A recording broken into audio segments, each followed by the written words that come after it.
Hey everyone, Jason here. The holidays are coming up, and this year I thought it would be interesting to try and make a small little display model to put on the mantle for people to play with. And Crystal and I designed these little elf figures a few years ago, along with some other holiday themed figures. And I thought it would be cool to put them at their workbench as if they are constructing a little toy train. And on this end, you can see all of the pieces that make up the train. The first elf has a little hammer for putting the train together. The second elf has some red paint and a paintbrush for painting the red parts of the train. And the last elf here is painting all of the black pieces. And here we have the completed train on this end, all ready to be packaged up for some lucky little girl or boy. The model is controlled using this lever on this end of the model. And you can just move it front to back to twist the elves. So you can imagine that they are passing the train down the line as it gets completed.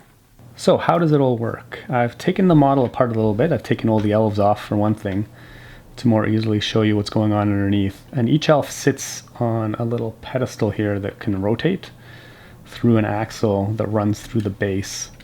And each one has a little Technic connector at the bottom, which acts as a control arm. And the control lever on the side of the model is anchored at this pin here, and makes a 90-degree angle so that as you move the control arm forwards and backwards, this part of it moves from side to side. And to transfer all that side-to-side motion through the model, we have this little shuttle, which is just made up of plates and tiles. And it just fits in here loosely so that it can slide from side to side.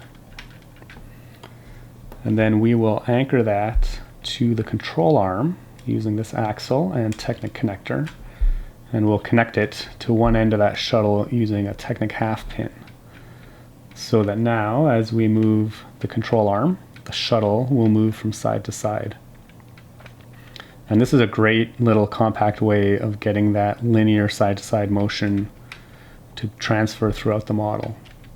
For each elf we have another little axle with a Technic connector, which slides through that control arm and is anchored to the shuttle using a Technic half pin again, so that as the shuttle moves from side to side, that axle influences the control arm and rotates the elf.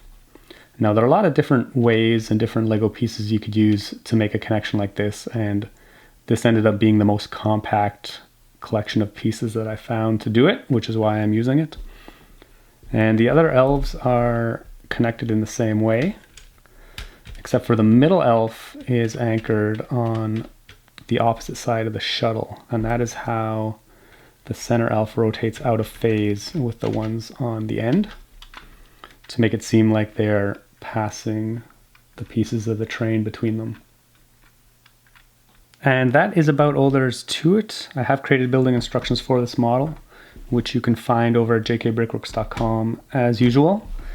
I hope everybody has a happy holidays. And as always, thanks for watching, keep on building, and I'll see you next time.